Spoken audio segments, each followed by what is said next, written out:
Great All right, you job. guys.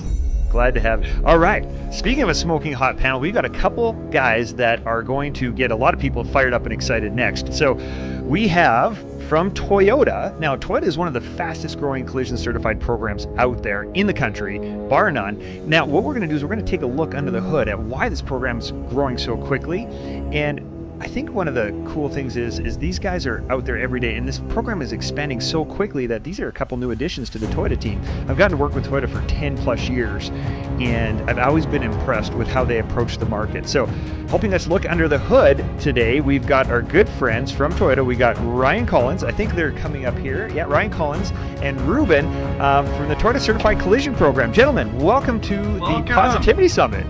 Welcome, Ryan. Welcome. Hey, guys. Good to see you guys. Beer. Yeah, well, we are glad to have you in the collision world working with us, and so a big warm welcome to you guys. So many, I'm going to kind of start this on a negative, and we're going to spin this into a positive. But many shops have expressed frustration with certification programs over the years.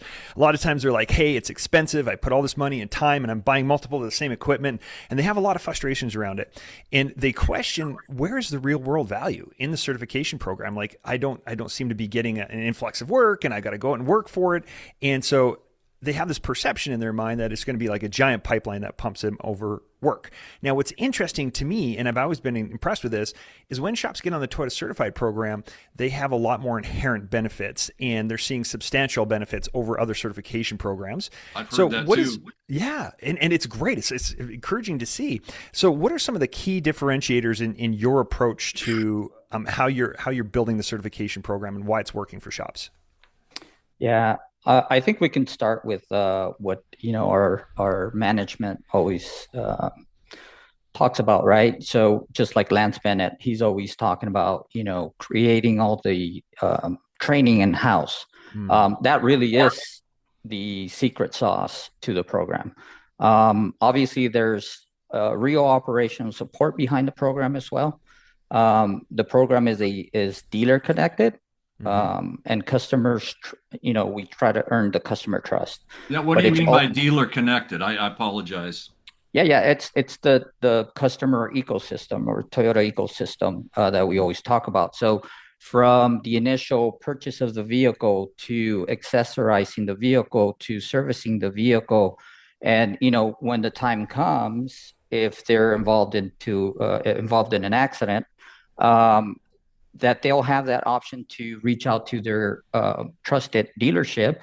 That dealership then is going to send them to their trusted collision center, whether it's an in-house collision center or now an independent collision center, right? And what better than to make sure that collision center is also certified.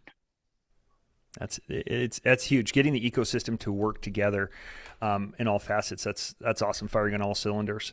And so, as we look at your in-house training, can we double click on that for a second and just give us a bigger picture of what you're experiencing with shops that are doing the in-house training versus out of house, if you want to call it that. Maybe Ryan, you want to take that one? Yeah, the in-house training of course is very it's developed internally by our team members, and it's also product specific. It's not generic training. It's very, very specific to Toyota. It follows basically manufacturing standards, and really giving independent shops now access to that information just really changes the quality of the repair, right? And from all kinds of standpoints, right? Maybe there's a part that's when we look at the repair and finishing classes, right? Maybe there's a part that you may not think is a one-time use part, but there's actually a handful of parts or on that repair that are actually only one-time use, and it needs to be replaced. So there's just a lot of value in things like that, where you're getting more part sales now, maybe more labor. Those types of things are very, very value added, especially in a down market, right, where we're seeing repair orders on the decline. So yeah. So you guys have, it's still a fairly recent thing since you've opened this up to independent shops. How's that rollout going? Yeah, great question. It's going very well. We get our regions to be involved in that process. So different regions have different ways on how they're approaching this. So we have our network's about just over 1,200 dealerships. So we the ask from TM&A to our dealer network is to have at least one certified store, right? Then from there, we're looking at all the data where there's a lot more claims. We want to start growing that the number of certified shops, but it's all run through referrals. So if there's a collision center that reaches out to us, we'll reach out to the dealership and we'll work with them to see if that's the shop that they're currently doing business with, right? So the growth has been, I don't want to say slow, but our program is basically based on not just volume. We want to make sure that the collision center is the correct, that they're doing all the repairs correctly. Yeah, can I jump in there too, Ruben? Yeah. So, to expand on what he's saying, we're really looking to take advantage of existing relationships initially, right? If a dealership has an independent body shop they're using and they use often, that's a relationship that we would like to talk with that dealership about and the collision center about and say, how do we strengthen this relationship? It's very, very much a relational based program. And from my background too, I love that. I came from the retail side of things. I've only been with corporate Toyota for a couple of years now. I spent most of my time working in a Toyota dealership. So, as far as my relationships that I had with collision centers in my market, I loved it. It was a fun part of the business. So being on this side of things now, I can really see that, and I can help these dealerships and collision centers help make that connection. So it's a lot of fun.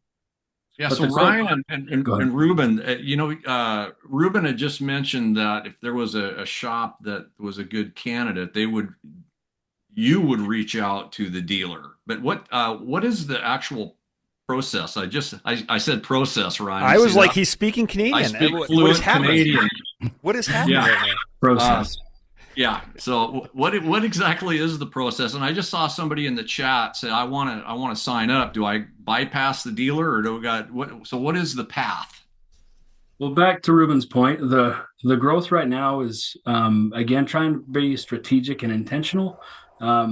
Yes, probably the first place would be to reach out to your local Toyota dealership, see if they have somebody on the program, let them know you're interested. That's probably the first and foremost way right now with the way our growth strategy is going. It's not going to stay that way. At some point, we're going to have to look at, okay, we have one collision center in a market, but we have thousands of claims, and there's capacity issues that the collision centers have. They can't service all the claims in the market. So at some point, we'll have to be more strategic about that growth. But for now, so potentially a dealer could potentially have more than one location yes. that they okay.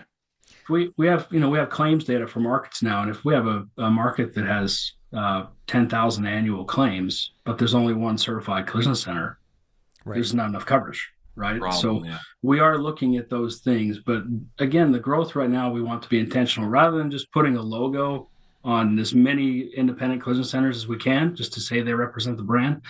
We really want to be intentional about how we're growing and again, take advantage of relationships.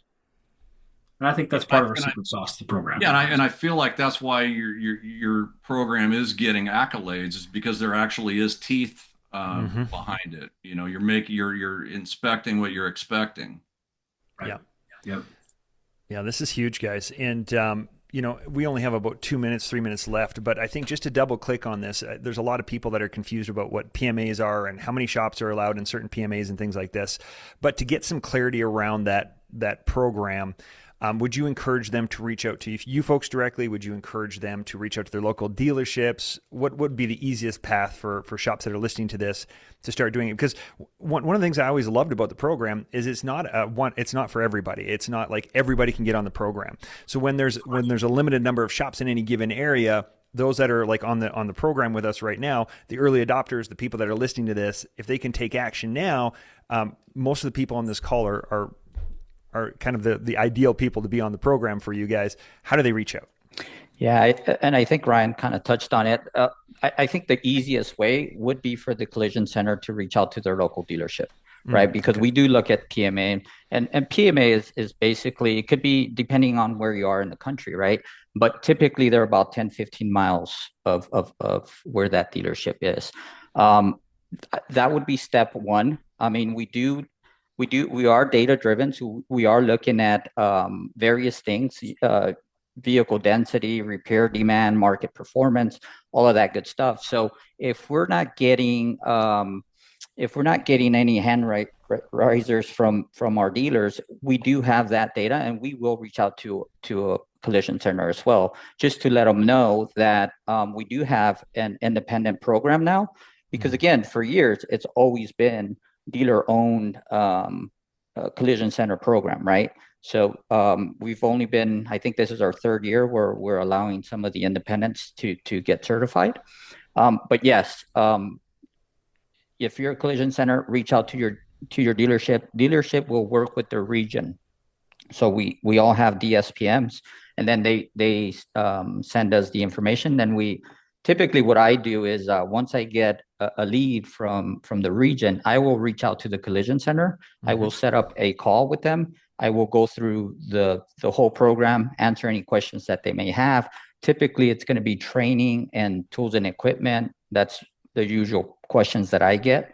And I work with them. And then, if I'm ever in the area, I will go visit the shop as well, just to make sure that, they do have the proper tools and equipment, and that the facility, meets the Toyota standards. Yeah, this is, I know we're just almost out of time here, but I've seen quite a few things come through the chat, and I just want you guys to differentiate between Lexus and Toyota's certification problems, because I feel like people think it's the same thing. Yeah, they are different programs. The training is different. The annual inspections, or the annual reviews, are different. More involved with the Lexus team. It's just that level, that standard that they like to have for the program. So, so thank you for that. Yeah. Thank you for that clarity. I just wanted to make sure, because I think there's some confusion in the community here. Guys, this was fantastic. Ryan, Ruben, thank you so much. We appreciate you guys. Keep the good work up, and we're going to do everything we can do to keep supporting you guys as well. So we appreciate that. I appreciate it. Thank you guys. Yep. Have a nice day. All right. So next.